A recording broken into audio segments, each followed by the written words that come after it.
Currently, the high voltage generator used in our previous videos has been broken. It has also broken two power banks. Thus for the next experiments we will replace it with a new model with better control electronics for the oscillator.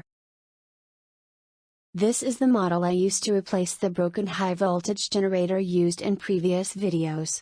Its abilities to produce continuous arc and withstand short-circuited load are important advantages over the previous model. This is the device we are going to use. The power supply comes from the left, while the high voltage output is on the right.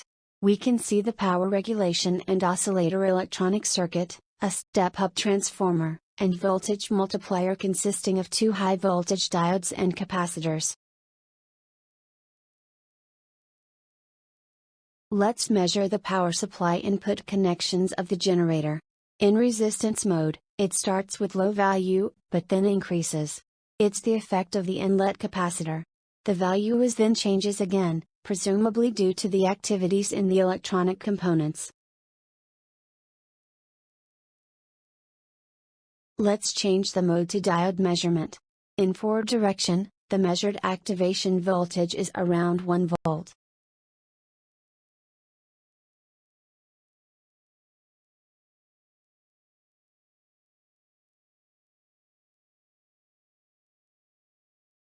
When the direction is reversed, the measured activation voltage is 0.475 volt.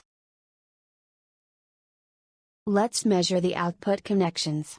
In resistance mode, it looks like an open circuit.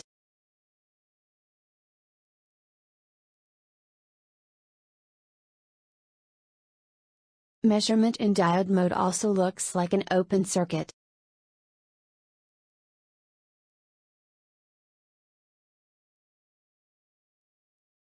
In capacitance mode, the measured value is 1.43 nanofarad.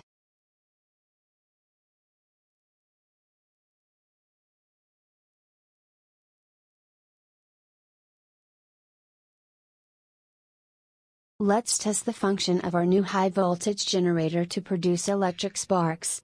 We use a cell phone charger to provide 5 volts power input. One of the output connector is connected to a cable with alligator clip on its end.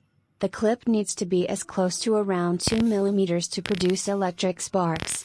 It's significantly shorter than our previous model, due to lower output voltage.